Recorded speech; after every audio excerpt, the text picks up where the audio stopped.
It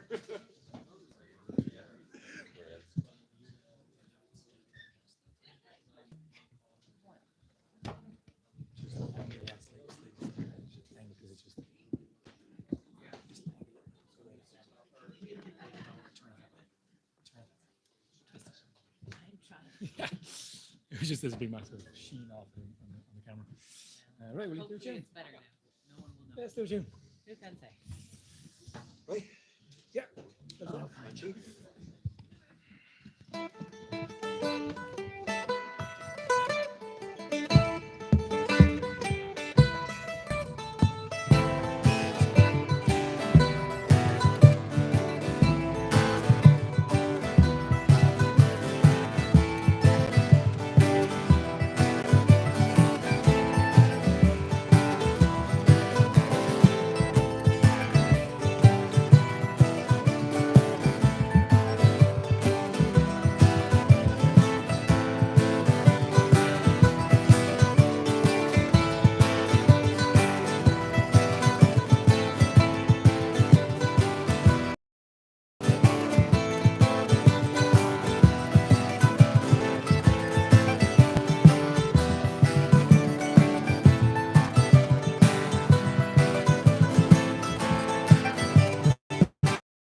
You.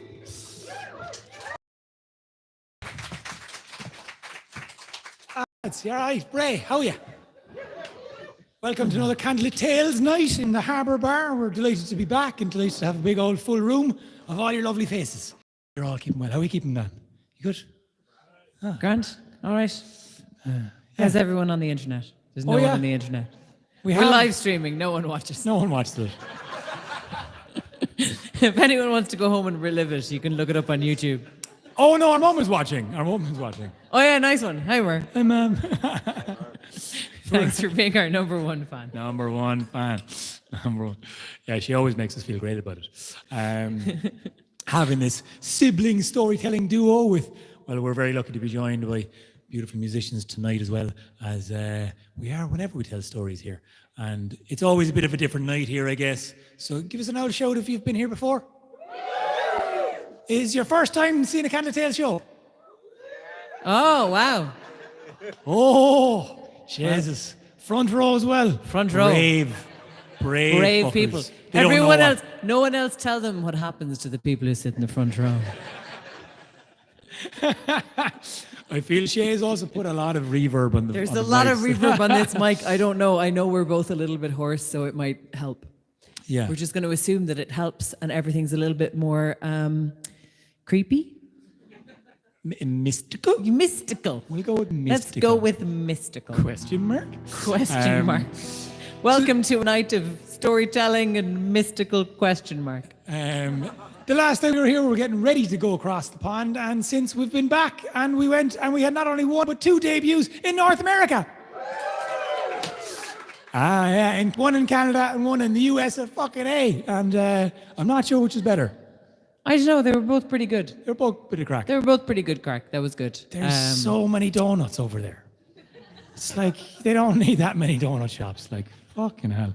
But a lot of donuts and a lot of Dollar Trees. Yeah. And that was it. That was. There was a lot of big lakes. Oh yeah, there was also a lot of big There was very big lakes. You couldn't see the other side of them at all. Yeah. An unreasonable size of a lake. Yeah. One of the lakes was the size of Ireland, roughly. And like I think it's the length. It was the length of Ireland, but not the width of Ireland. It was something like that. Size of Ireland. Anyway, we met an It's Irish size of man Ireland. who told it's us the length of Ireland. All right, don't be. We too met an fucking Irish specific. man who told us that Irish people had invented ice hockey in Canada. Yes. Which Aaron Reliable source. Immediately seized on and took as gospel and told everyone in Canada. Absolutely fucking everything. You know that game you're obsessed with? We came up with it. Because my first day in Toronto, I met an Irishman in an Irish bar, and he told me. So And where would you be getting your information from if not from an Irish man in an Irish bar? That's how you know it's reliable. Birds of a feather, we flock together, you know. Well, the rugby was on. Anyway. Yeah, that was a bad day. Let's not mention it. Anyway, all right. So we're going to tell you a few stories. The last month was filled of Patrick stories in Irish, being kind of, I don't know, stories of saints and scholars and all that kind of stuff. And it's kind of funny to be coming up to Beotana and looking towards the summer and what stories are contextually situated in this time of year. Well, we decided to pick a story that may have some links to current affairs today, and that'll be up to you to decipher it. It's not very It'll be difficult. incredibly difficult to figure out. It'll be so layered with allegory and triple meaning that even we ourselves are not sure what we're talking about. But if you can unpick the subtle clues, It's the real highbrow stuff, real high culture. Yeah. You gotta. And there's a test. Do we know? Yeah, there's They a know test. that. That's part of what happens to the people in the front row. Don't spoil it. Well, you got to remember all the names. Yeah, absolutely. You got to write them So down. write it down. Fucking You got write to it spell them correctly too. down. Yeah. And there's a pronunciation test. Don't worry, listen. I failed that one. So we're going to tell a few stories, and this is, I guess, the taken from the Lower Gowalla, or the Book of Invasions, the stories of the people who came here from afar. And there's a load of those stories in the Lower Gowalla. It's the oldest book, and it's the Book of Invasions. So yeah. Anything else we need to say before we get into it? Is there anything else we need to say before we get into it? There is a donations bucket if Knew it. anybody would like to say thank you It's- via money. A donations sandwich box. It is a donation sandwich box. Yeah. So We haven't sourced a reliable bucket, okay? If anyone would like to give us a bucket, I'll immediately lose it. But for now, it's a clean sandwich box. It's okay. You don't need to worry about getting mayonnaise on your money.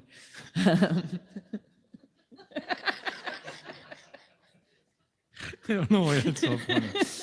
Don't get mayo on the money. Okay, so yeah, that's all. Look, mayonnaise money still spends. Okay, Aaron, take it away quickly. Will we tell the story, lads? So, are you all right? Are you dying? You're dead. Just trying to leave. I died last week, and this is my reanimated corpse, and that's why I sound like this. Just ignore it. Carry on.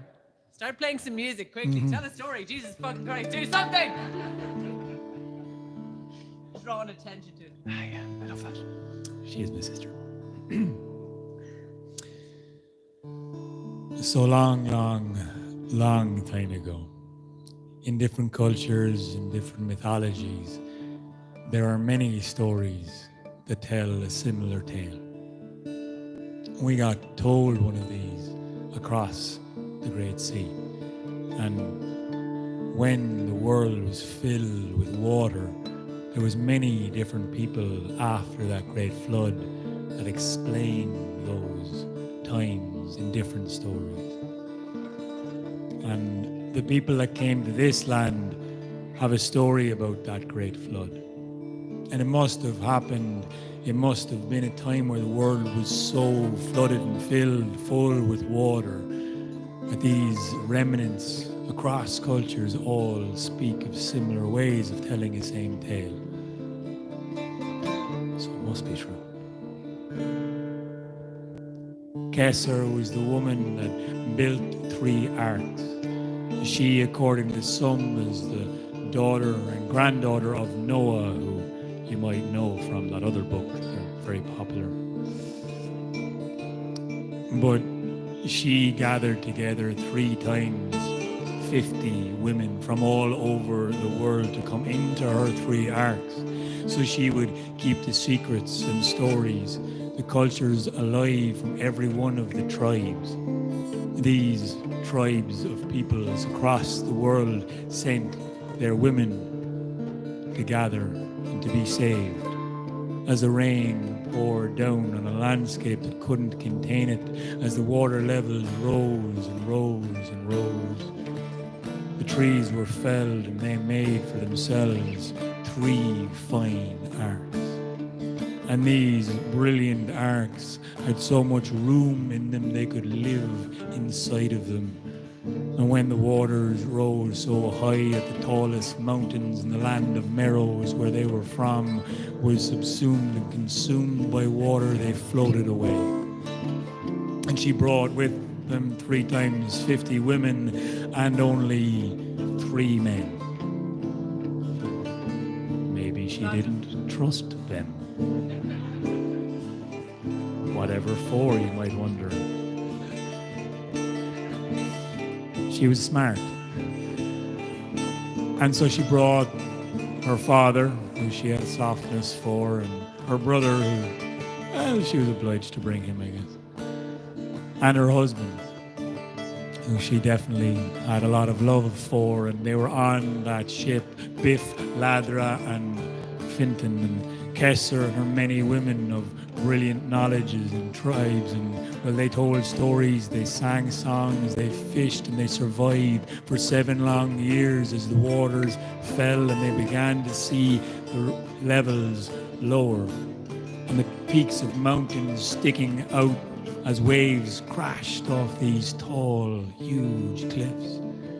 When they navigated and roughly missed these points of cliffs, a whirlwind gathered around and nearly tore Kesser's ship down, and the other 2 boats were drowned and dragged all the way down into a whirlpool just on the crest of a crashing wave.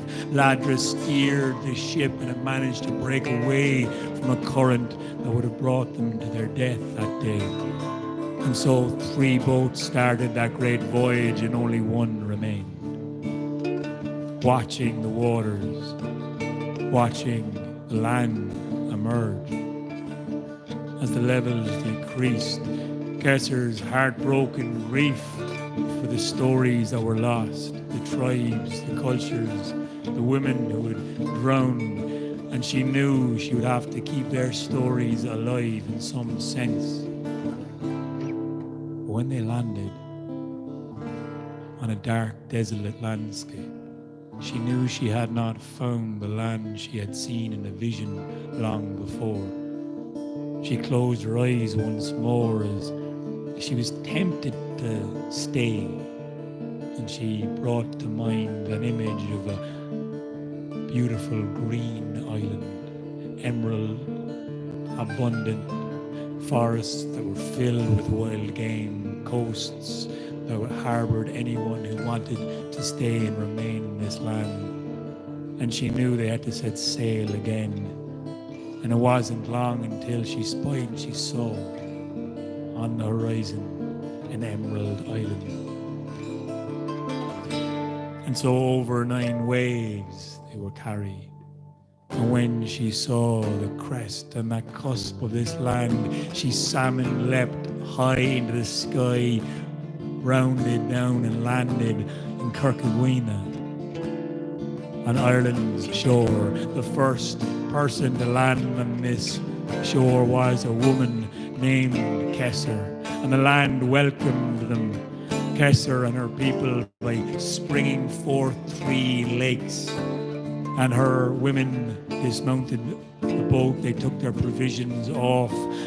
Her father, her husband, and her brother all came off, but Ladra was the last to leave the boat, and he fell and he broke his leg. A bad break it was, and the wound went nasty, and they didn't know how to deal with it as they were trying to fell trees enough to make their homes, have fires to keep themselves warm. And when the winter came in and the coldness and the rain and wind crashed, well, a fever caught Ladra and his leg festered and a sickness caught him, and he was the first death on this land. But Kesser remained. She claimed this land for her people, and she knew it would be a form of interaction with this landscape that hadn't been a home for people yet. And she had to ask permission to the great trees of the land, the oaks, the willows, the birch, and the alders. And she went and she saw the hawthorn, and she knelt down on the coast to see the rocks that were formed from so long ago, and she stayed asking permission to be in this land, to have something to bring and something to take. What they took was survival. And they felled the trees, they made their homes, they managed to survive in this land by roaming. And when night fell, they had to find ways of entertaining themselves too. And so she split the group into two. Well, after all, there were only two men, so half of the women could go see Fintan, half the women could go see her dad. She didn't like thinking about that. Well, I mentioned Ladra had been there for a while, but he got sick and died. And, well, it wasn't long for old Ladra, his father, Biff. He was old, and I like to think he died with a smile on his face. He was doing it proud. He was trying to keep it going, but the old ticker wasn't strong enough. So. Suddenly, all of the women, all 51 of them, turned to Fintan with hungry eyes, wondering, do they form a queue, or do they take it in turns? Are they going to negotiate it? And Fintan, well, he did what any sane man in his position would do. He smiled. And he ran away. Far, far away. Immediately. And Fintan, well, he ran into a cave. And he found a little solitude, silence. And he fell into a dream. And he dreamt of them coming, and them living, and them dying, and them falling into the ground. And he sensed the taste of water in the flowing rivers of Ireland. And he dreamt of scales and a fishy tail, an eye at the side of his head. And when he opened his eyes, he was a salmon swimming in a river. A very confused salmon, I'm sure. And he struggled against the current, and he kicked and he lashed and he did what most salmon did, but he didn't die, you see, because he lived for 300 years. And he saw from the waterways Kesser and her women and how they died and did not survive and didn't leave a lineage to live after. And he saw all of the peoples come from a different point of view. After a different dream, he would form a different body. The next time he had a dream, he dreamt of being a bull with bristles and tusks and a king of the forest. He dreamt of being a wild stag with spreading antlers and kicking hooves. He dreamt of being an eagle in the sky, flying high, swooping, ducking down below. He dreamed of being a crow.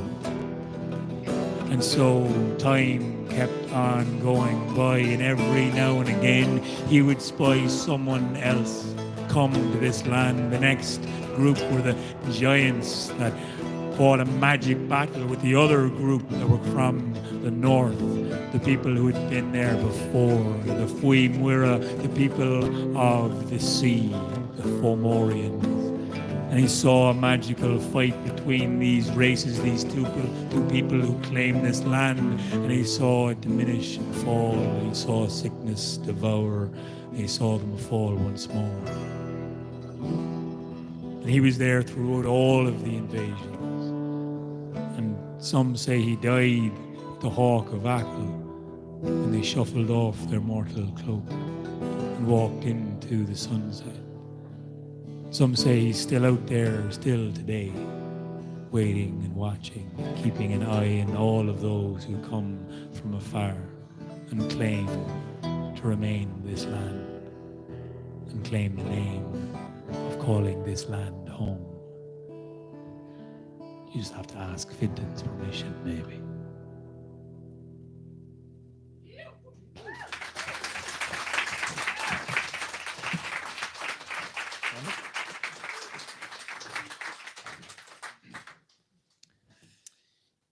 Did anyone see a pot of tea?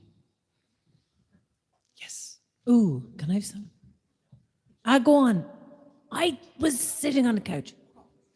I mean, do you have a cup? No. So, Fintan is still alive in this story. Yeah, sorry, I just kind of skipped past. Yeah, the you rest. skipped about 5,500 years. Yeah. But no, so we're back now. We're back when Fintan Ask them. is... Ask them About- for the timeline. Were they paying attention? Were you paying attention? You didn't explain it very clearly. I know. Did it on purpose. The front row's a So, clap. Fintan arrived with Kesser, just to recap, just so you know, for the test. Fintan arrived with Kesser, and then he witnessed other people coming, the Partholonians, the giants from Greece, who all died out. And people say that Kesser's people all died out, but also the next time people came to Ireland, there were already people there. So maybe they did and maybe they didn't. I've never been 100% convinced that they died out because the Fomorians are there ever since Kesser. They're probably Kesser's people. Now, after the Partholonians died of their plague, Fintan saw another group come. And this group was led by a king from the land of the dead. And he travelled all the way from the Mediterranean, leading his people to this island, which, by the way, still didn't have a name. People called it, you know, the Island of Destiny, or the Island of Death, or the Island of various different things, but they hadn't landed on something yet. Yeah, it's pretty cool. Tiernamoss.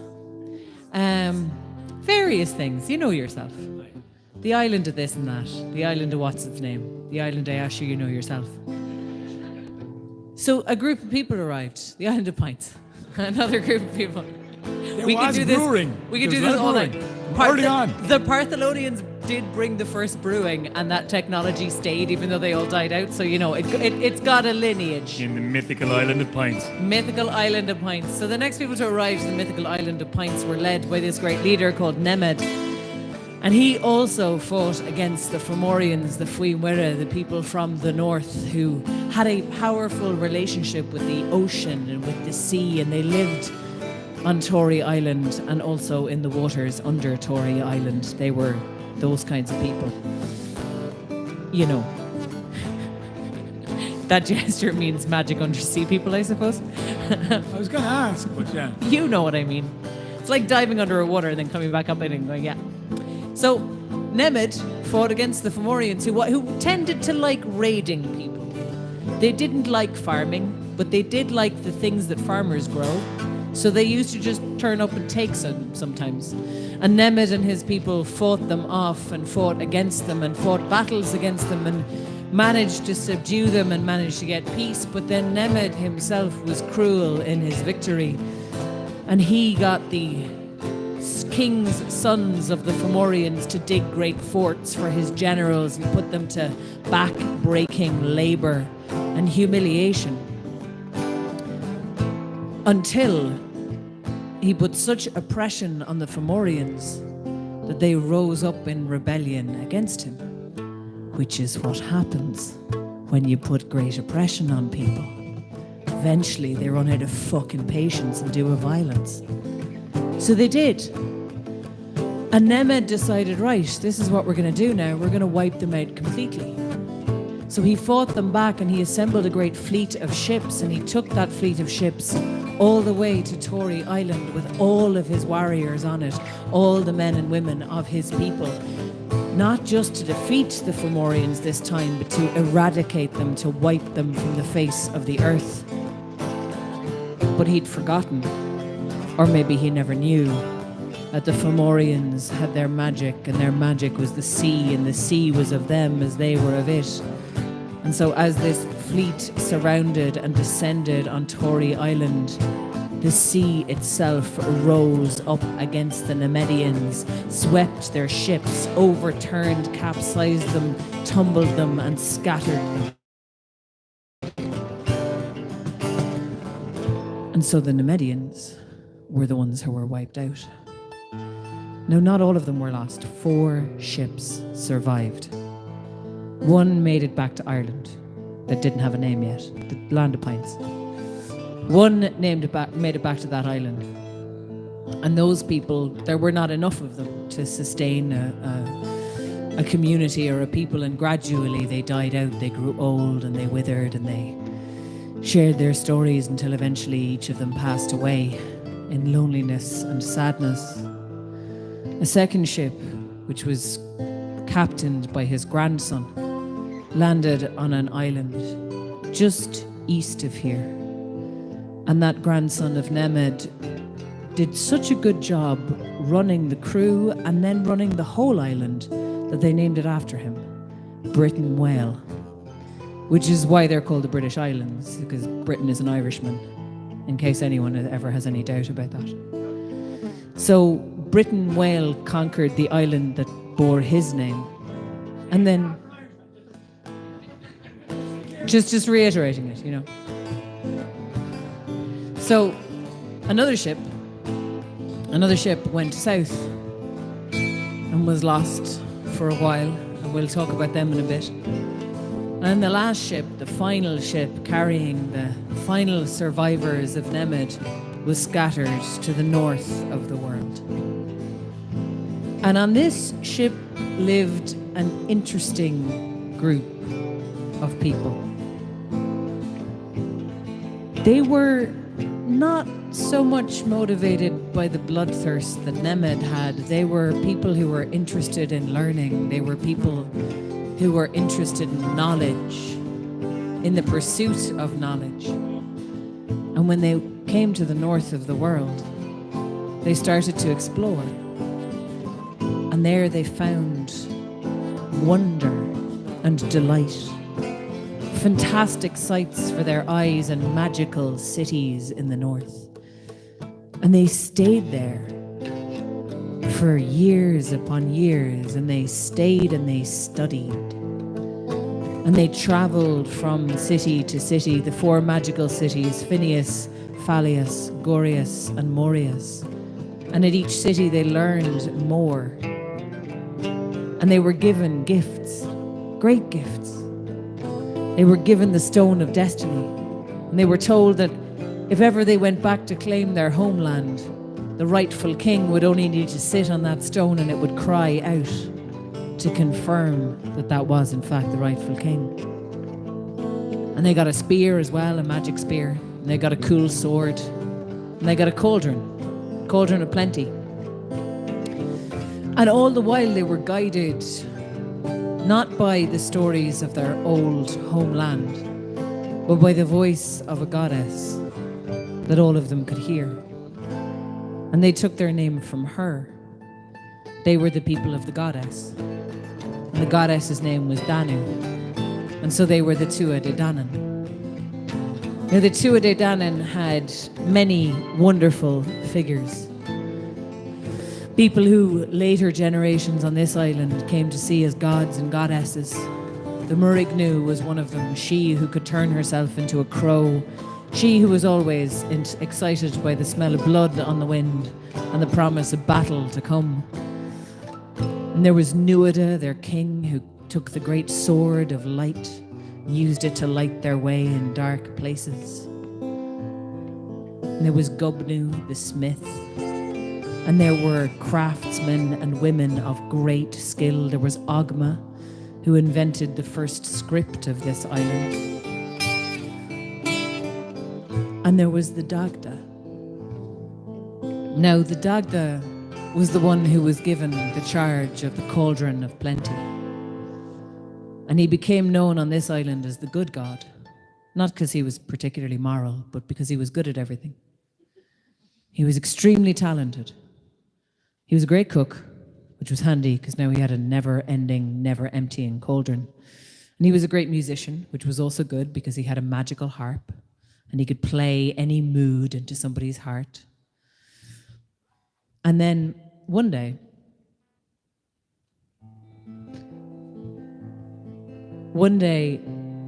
he came across his third treasure. See, the Dagda was a big man in all proportions. Big beard, big belly, big arse. And he had a great appetite for life. He had an appetite for love. He had an appetite for food, and he had an appetite for everything you can have an appetite for. And one day, as he was walking along the road up there in those cities in the north of the world, he saw 10 men coming towards him.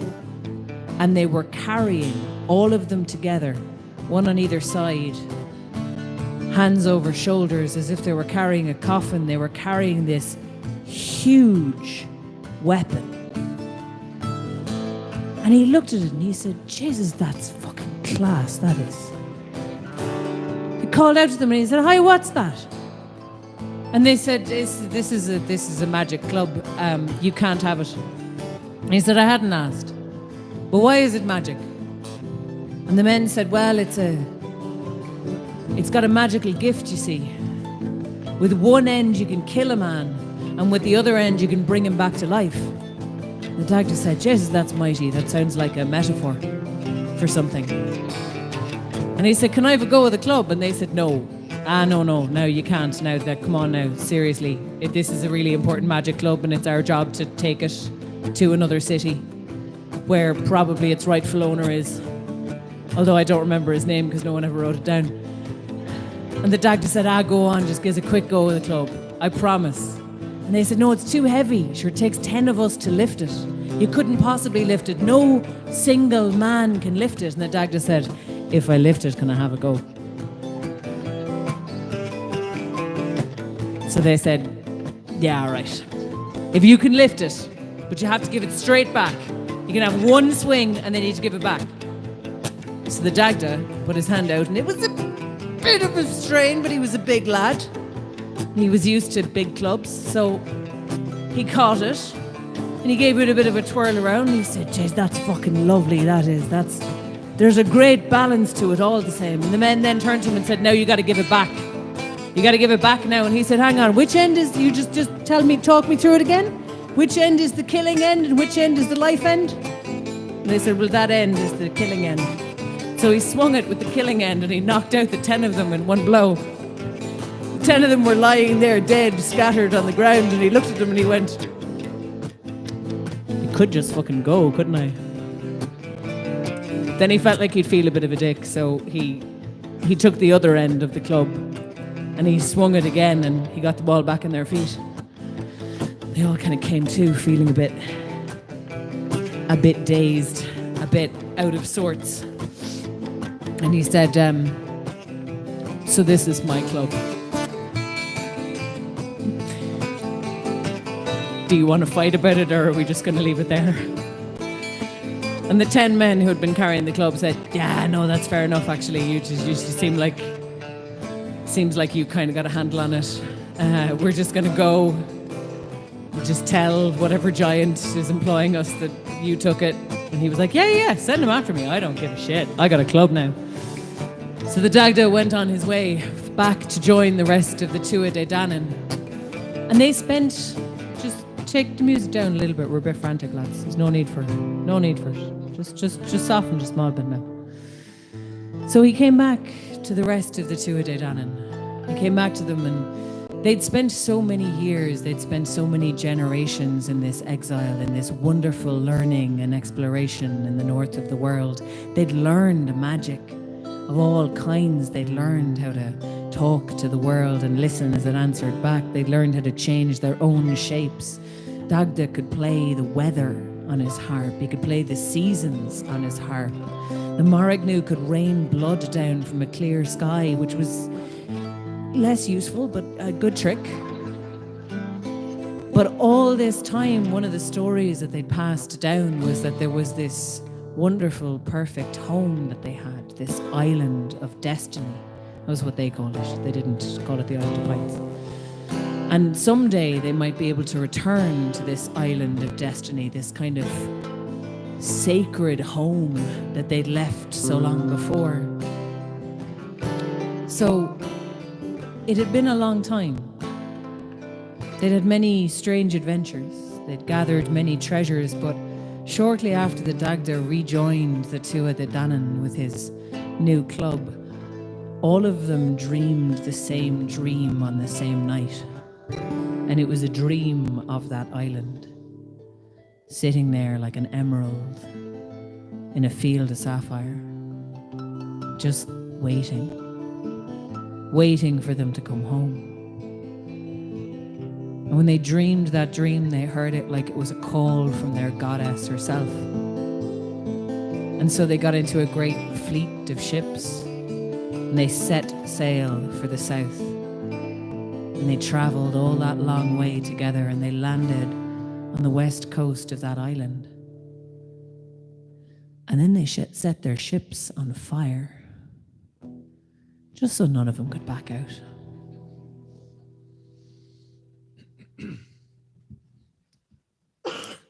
But before that,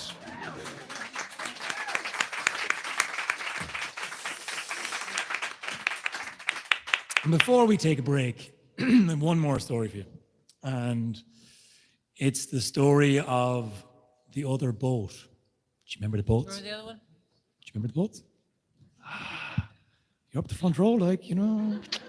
You don't remember the boats, then make room for someone who's listening.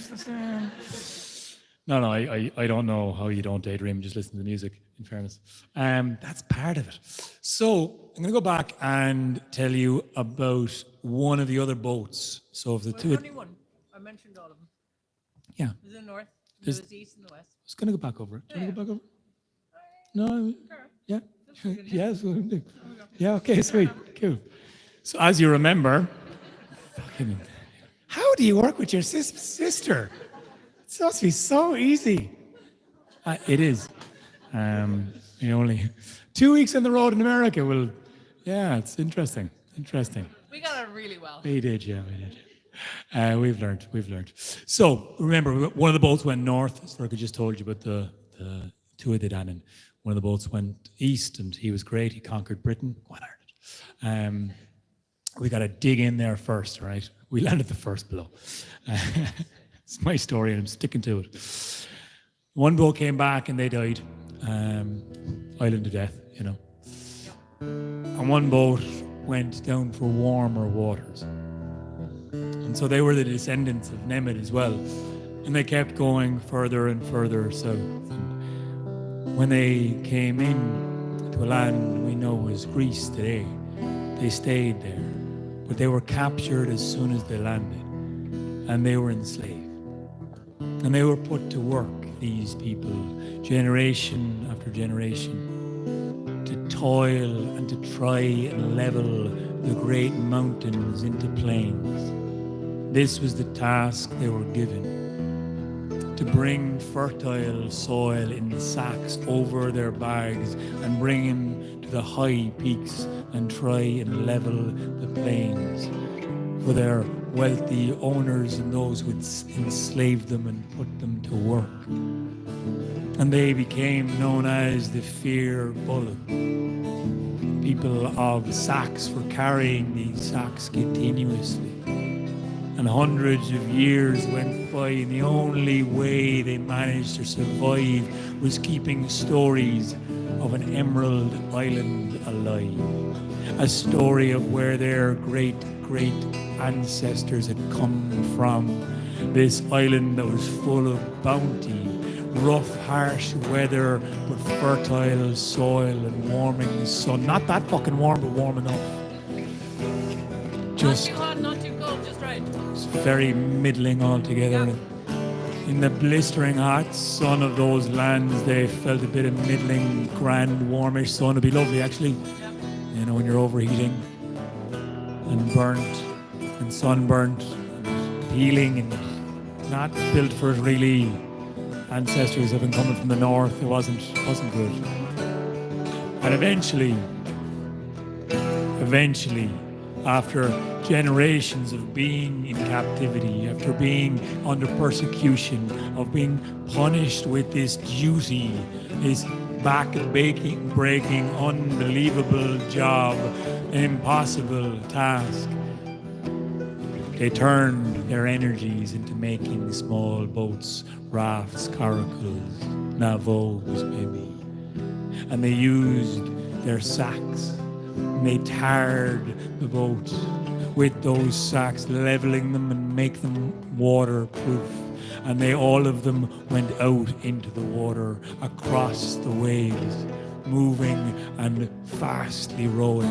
as hard and as fast as they could go, every one of them going and trying to maintain and stay together. But the strong went fast, the weak fell behind. Those in the middle tried to corral, but waves would crash, move and sway, and yet they remained hopeful and truthful to the stories of their island and how to find it, where to go, how to look inside to know they were going the right direction. And they each had to have faith, and they each had to say their goodbyes on that coast when they took their lives in their hands and they went into sea, hoping they'd survive, seeing the faces of those they knew they may never see again on other boats. As waves washed between them, weeks went by until one boat landed, and then another, and another, and all around the coast of this land, these boats fell from all around. And when they landed, they were on their own, and they didn't know where they were going, and they still had so much fear in them for being under captivity for so long.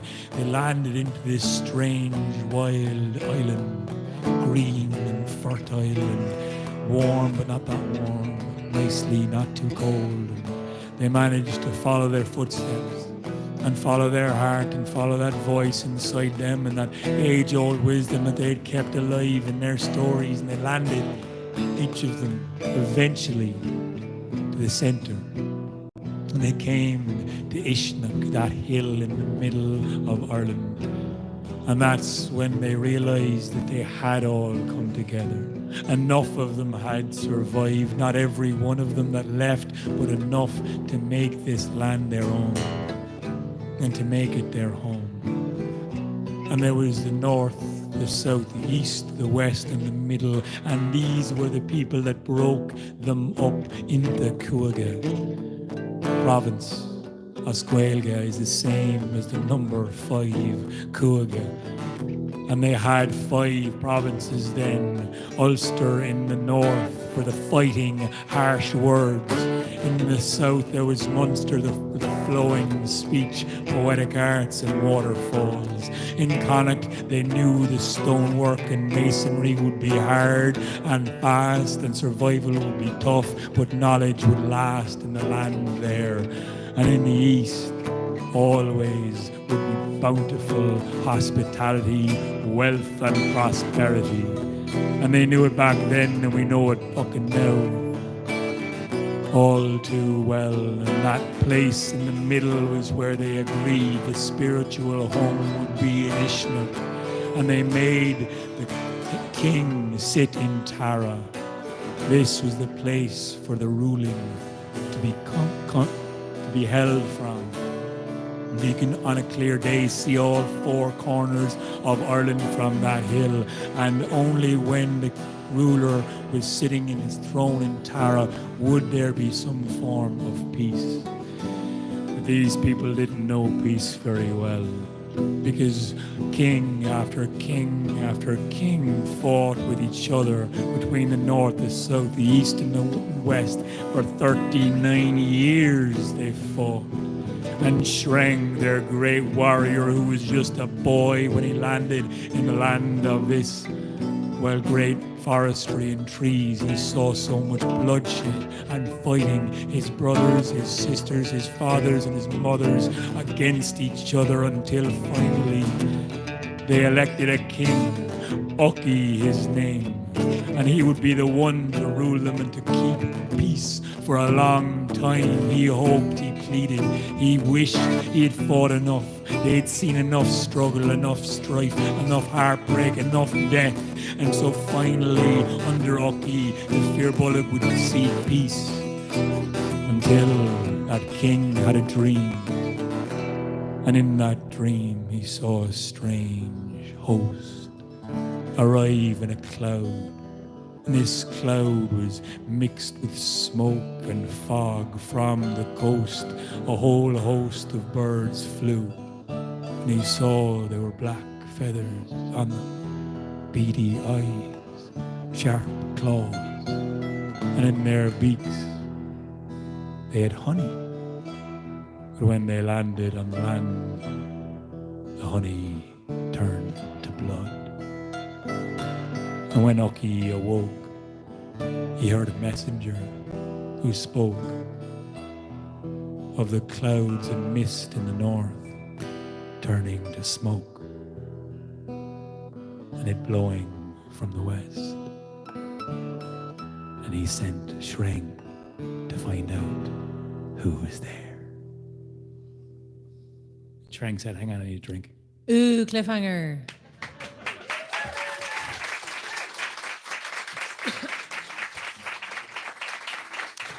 All right, lads, we're going to take a little break. So, we'll be back in 10. And if you Get yourselves a drink, check out the donations bucket, consider Sandwich introducing it box. to some of your money, and we'll see you back in a little bit. And if the waitress can hear me, I'd love 2 teas, 2 mint teas for us, please. We're very hoarse. Thank you. A regular and a mint, please. A regular and a mint. Thank you. Cold? Caffeine is bad. Caffeine is bad for your throat. Here.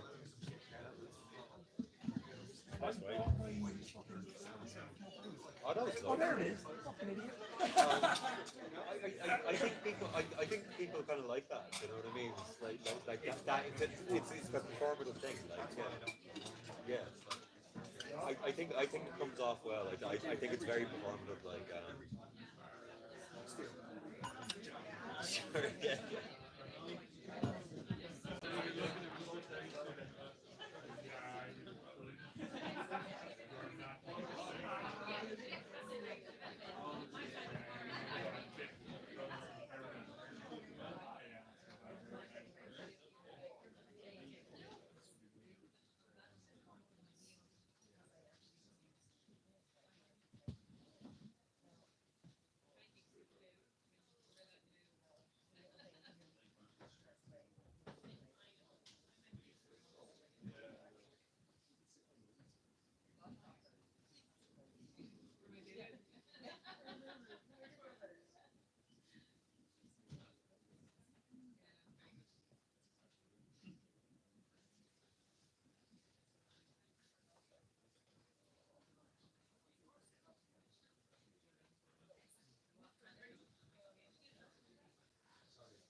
I was literally just thinking, yeah. No, I was like, what else do we say? So that, no, I was literally looking at this going, I need to mention that, and two people that are here.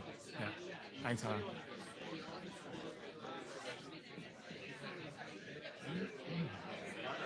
I just want to mention the as a thing we're doing.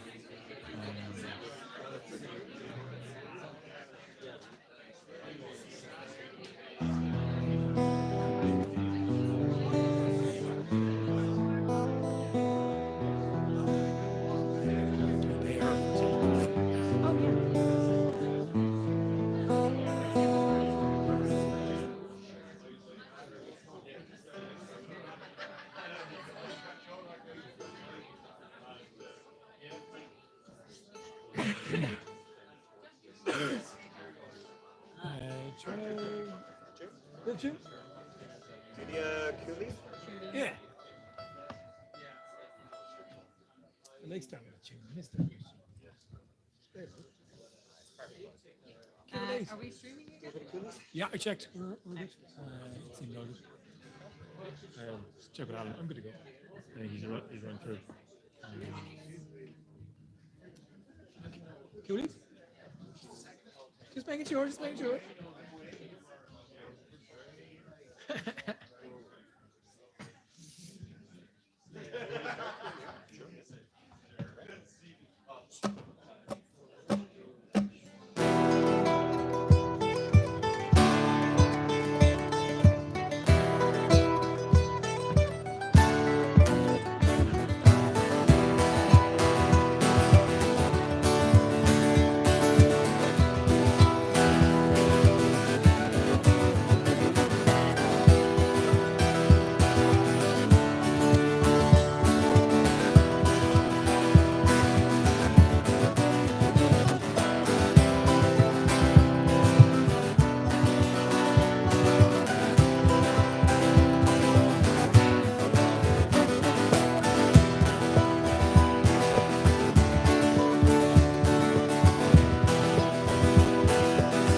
Okay, so before we get cracking into this second half, a couple of little things to tell you.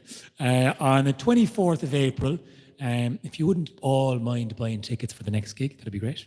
It is in Dublin's Fair City. It's in the Fumbly Studios, and it's a fundraiser for a couple of families that are trying to get people out of Gaza, as well as I think we're going to donate to UNICEF or UNRWA. I don't remember, but we will. It will be. We're It figuring is. that out. We're going to try and get some support to the humanitarian crisis that's going on Yes. at the moment. And it won't be a regular Candlelit Tales event. It's going to be kind of an open mic curated event where people can sign up and tell stories if they like. They've already had a number of people signing up, telling myths and legends associated with hope and survival of sorts. So hopefully it'll be kind of a melting pot of stories from around the world, and we have some very interesting speakers lined up. So yeah. And if you have a burning desire to tell a story and you've never done it and you're very nervous, you could always sign up. Come talk to us. Nothing like just doing it. The only way out is through.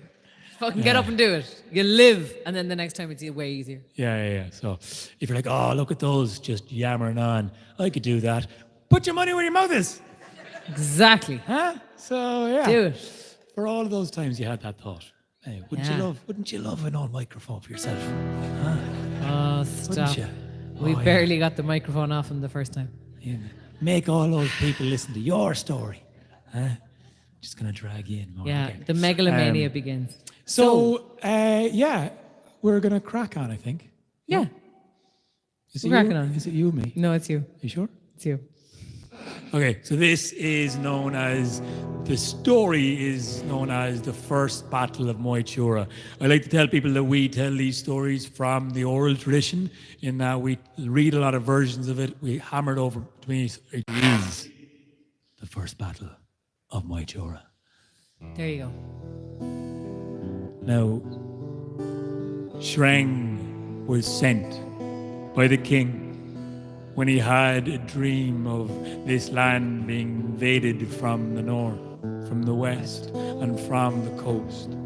And so he worried and was sent as the hero and the leader of the warriors, Shreng the Strong, who had come from such a young age and saw so many fights, and championed so many and rallied so many last throws of the dice for survival.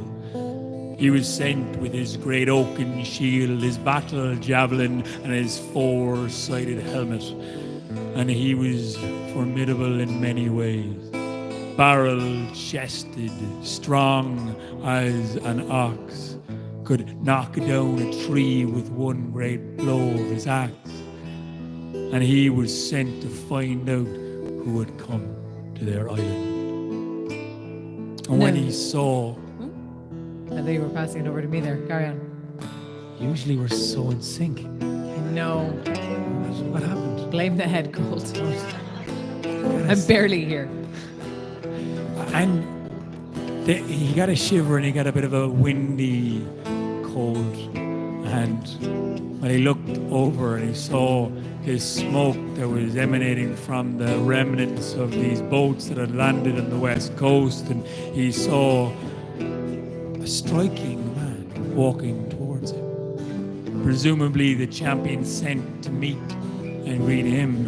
And he was tall and he was agile, he was much smaller in musculature, but he was lean, and he was tall and slender and pale and sharp-edged, and everything about him looked dangerous and cutting and beautiful. And this was indeed the champion of the Tua de Danann, sent by Nuada, their king. Nuada had his favorite champion, the warrior Bress, and Bress was deadly with sword and with spear, and Bress was also so beautiful, even among the Tua de Danann, who were widely considered a good-looking people.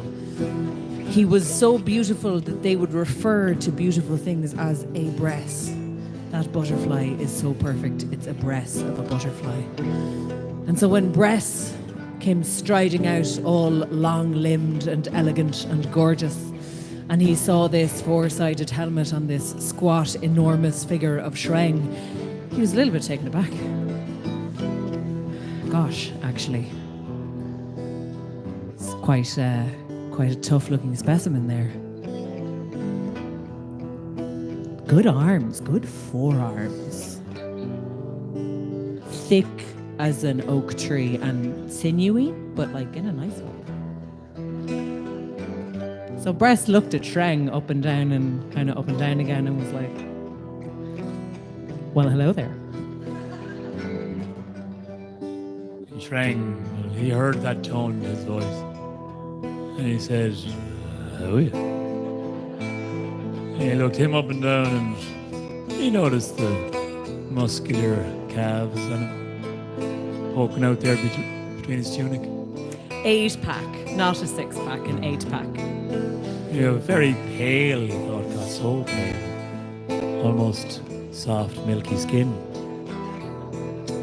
And then he saw his shining, bright emerald eyes. They were so bright and white, he almost fell into them.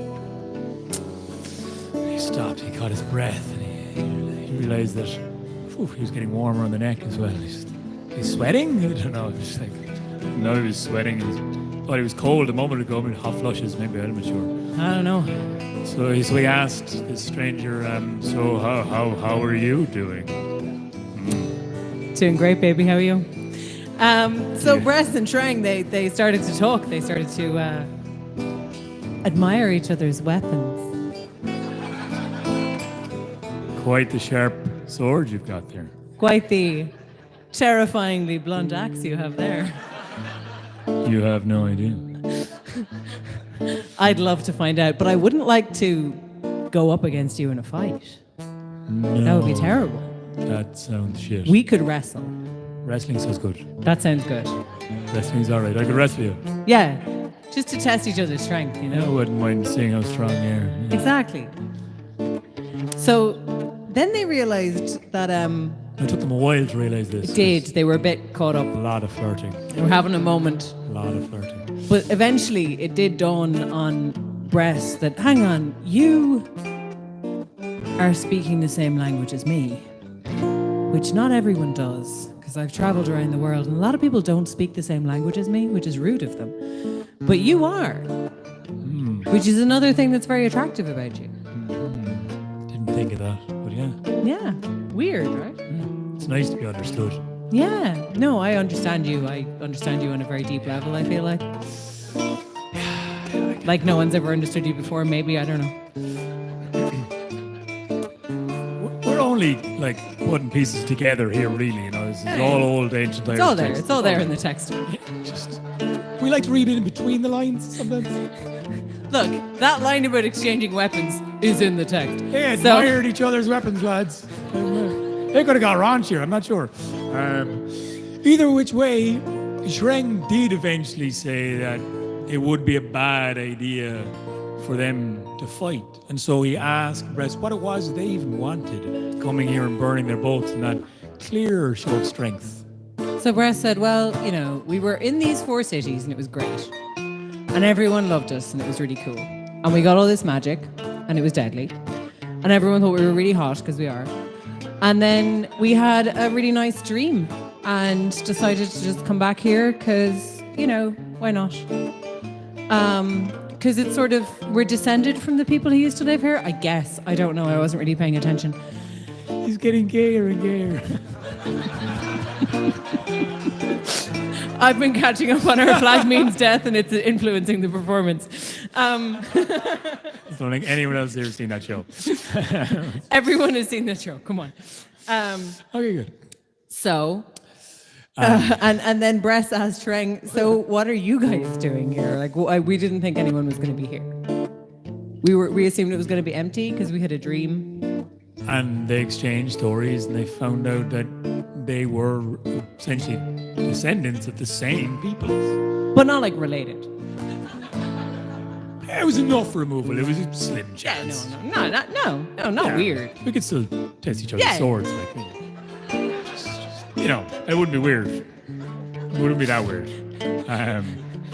Now it was getting weird because they're talking about it too much. So they're Yeah, going we should change the subject. We should move on. We should move Anyway, on. we're not going to fight. You Same just language family, Cool. same claim don't to say the family island. at all. That's pretty- No, language group. Group. Yeah, That's same cool. group, same island.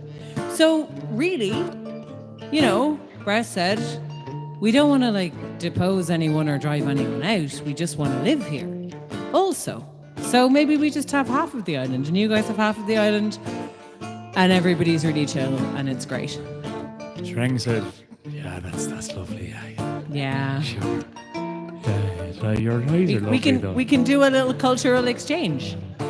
Where sometimes some of us can go and visit some of you, and sometimes you can So come and visit pretty. some of us.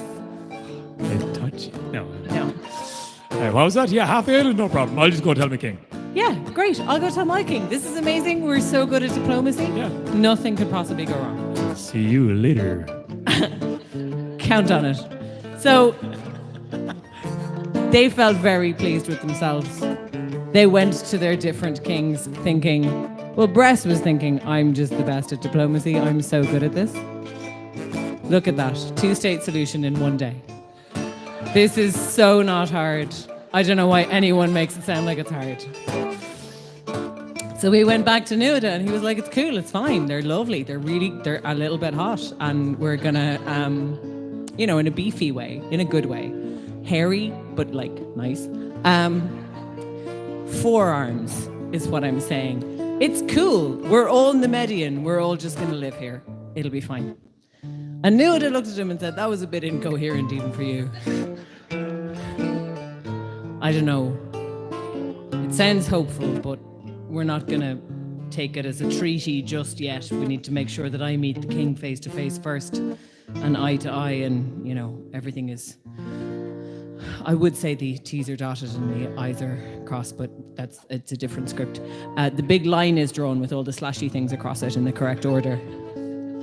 So once that's done, good news, good work, good first try, good job.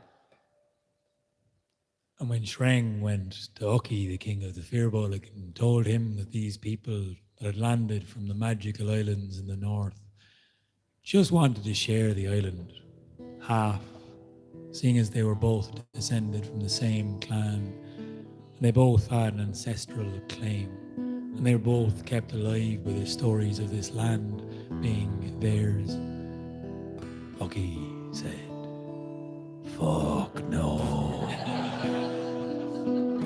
Fuck off. And fuck all the way off.